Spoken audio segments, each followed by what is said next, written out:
सूती अकेले सखी होता बिहान रे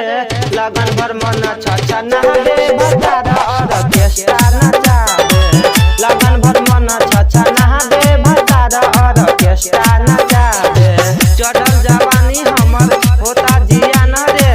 सूती अकेले सखी होता बिहान रे लगन भर मन छछा नहावे भतार ऑर्केस्ट्रा नचावे।